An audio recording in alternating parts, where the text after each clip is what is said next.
ಕಾಡಿನಲ್ಲಿ ಎಲ್ಲ ಪಕ್ಷಿಗಳು ಸೇರಿ ಹಬ್ಬ ಆಚರಿಸಿದವು. ಅಲ್ಲಿ ಸೇರಿದ ಎಲ್ಲ ಪಕ್ಷಿಗಳು ನಾನು ಚೆನ್ನಾಗಿದ್ದೇನೆ, ನಾನು ಚೆನ್ನಾಗಿದ್ದೇನೆ ಎಂದು ಬೀಗುತ್ತಿದ್ದವು. ಹಾಗಾದರೆ ಯಾರು ಚೆನ್ನಾಗಿದ್ದಾರೆ ನೋಡೋಣವೆಂದು ಒಂದೊಂದೇ ವೇದಿಕೆಗೆ ಬಂದವು. ಕಾಗೆ ಬಿಳಿ ಕೋಟನ್ನು ಧರಿಸಿ ಬಂದಿತು. ನಾನು ಬಿಳಿ ಕೋಟನ್ನು ಧರಿಸಿದ್ದೇನೆ, ಎಲ್ಲರಿಗಿಂತ ಸುಂದರವಾಗಿದ್ದೇನೆ. ಹೀಗೆ ಕಾಗೆಯು ತನ್ನ ಸುಂದರತೆಯನ್ನು ಹೇಳಿತು. ಕೋಗಿಲೆ ಕೆಂಪು ಅಂಗಿಯನ್ನು ಹಾಕಿತು. ನಾನು ಕೆಂಪು ಅಂಗಿಯನ್ನು ಧರಿಸಿದ್ದೇನೆ, ನಾನು ಎಲ್ಲರಿಗಿಂತ ಅಂದವಾಗಿದ್ದೇನೆ. ಹೀಗೆ ಕೆಂಪು ಅಂಗಿಯನ್ನು ಧರಿಸಿ ಕೋಗಿಲೆಯು ತನ್ನ ಸುಂದರತೆಯನ್ನು ಹೇಳಿತು. ಗುಬ್ಬಿ ಹಸಿರು ಚಡ್ಡಿಯನ್ನು ಧರಿಸಿ ವೇದಿಕೆಗೆ ಬಂದಿತು. ನಾನು ಹಸಿರು ಚಡ್ಡಿಯನ್ನು ಧರಿಸಿ ಎಲ್ಲರಿಗಿಂತ ಚೆನ್ನಾಗಿದ್ದೇನೆ ಎಂದು ಗುಬ್ಬಿಯು ತಿಳಿಸಿತು.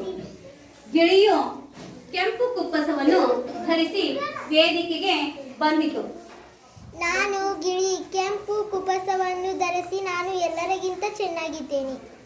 ಹೀಗೆ ಕುಪ್ಪಸ ತೊಟ್ಟ ಗಿಳಿ ತನ್ನ ಸುಂದರತೆಯನ್ನು ವಿವರಿಸಿತು. ಪಾರಿವಾಳ ಛತ್ರಿಯನ್ನು ಹಿಡಿದು ವಯ್ಯಾರ ತೋರಿತು. ನಾನು ಬಿಳಿ ಪಾರಿವಾಳ ಕೊದೆಯನ್ನು ಹಿಡಿದು ಎಲ್ಲರಿಗಿಂತ ಚೆನ್ನಾಗಿದ್ದೇನೆ. ಕೊಡೆಯನ್ನು ಹಿಡಿದ ಪಾರಿವಾಳ ತನ್ನ ವಯ್ಯಾರವನ್ನು ತೋರಿತು. ಕೊಕ್ಕರೆ ಪೈಜಾಮ್ ಧರಿಸಿ ಟೋಪಿಯನ್ನು ಹಾಕಿಕೊಂಡು ವೇದಿಕೆಗೆ ಬಂದಿತು. ನಾನು ಕೊಕ್ಕರೆ ಪೈಜಾಮ್ ಮತ್ತು ಟೋಪಿಯನ್ನು ಧರಿಸಿ ನಾನು ತುಂಬ ಚೆನ್ನಾಗಿ ಕಾಣುತ್ತಿದ್ದೇನೆ. ಹೀಗೆ ತನ್ನ ವಯ್ಯಾರವನ್ನು ಕೊಕ್ಕರೆಯೂ ತೋರಿಸಿತು. ಯಾವುದೇ ರೀತಿಯ ವೇಷಭೂಷಣ ಧರಿಸದ ನವಿಲು ತನ್ನ ಸುಂದರವಾದ ಗರಿಗಳನ್ನು ಬಿಚ್ಚಿ ನೃತ್ಯವನ್ನು ಮಾಡಿತು. ಎಲ್ಲ ಪಕ್ಷಿಗಳು ಚಪ್ಪಾಳೆ ತಟ್ಟಿ ಕುಣಿದಾಡಿದವು.